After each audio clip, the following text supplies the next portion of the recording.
In today's chaotic and war-torn world, humanity's longing for true peace and justice has become stronger than ever. Just last year, the peace president was elected, declaring to all of humanity that the plan for peace and hope had officially begun. Recently, the Messiah has descended into the world, bearing the divine mission of saving humanity and leading it into the new heaven and new earth. 1. Leading the world toward true peace. The Messiah's foremost mission upon his arrival is to end all wars and establish true global peace, especially in the midst of the worsening Russia-Ukraine conflict and the immense suffering of the people. The Messiah, with divine authority, commands both sides to immediately cease fire and halt all hostilities without conditions. We must also recognize Russia's concerns. Russia once sought to join the European Union in the hope of long-term peace and cooperation with the Western world, but the EU rejected this historic opportunity.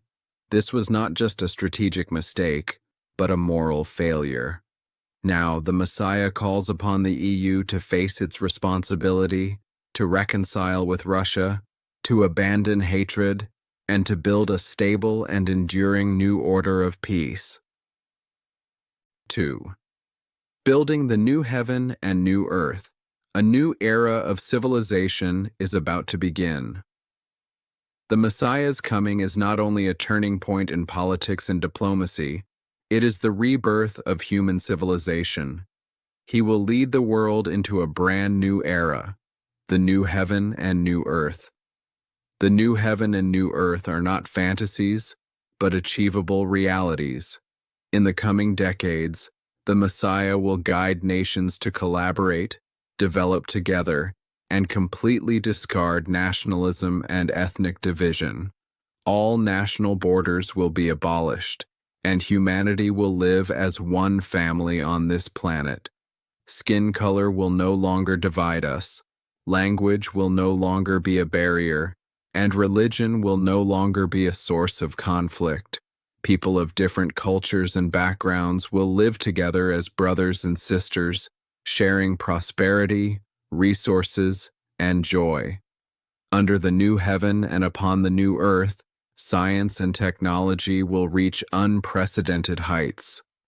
Artificial intelligence, sustainable energy, biotechnology, space exploration, these will no longer serve the interests of individual nations or corporations, but of all humanity. In this new age, the meaning of work will be fundamentally transformed. People will no longer toil simply to survive, but will work out of purpose, passion, and a desire to contribute.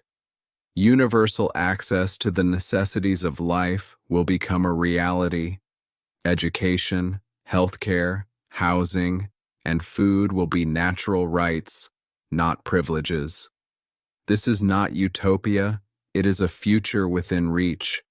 The Messiah will establish a new global order and institutional framework to ensure fair and just resource distribution.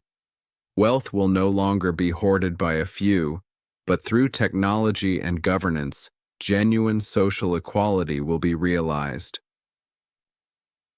3. Spiritual renewal and the return to true faith. However, material abundance and institutional reform alone are not enough. The Messiah has also come to bring renewal to the human spirit and restore true faith. For centuries, human belief in God has been doubted, exploited, or distorted, leading to religious conflict and misunderstanding. Now, the Messiah's arrival ends all false doctrines and misguided beliefs and brings universal awareness of the one true God.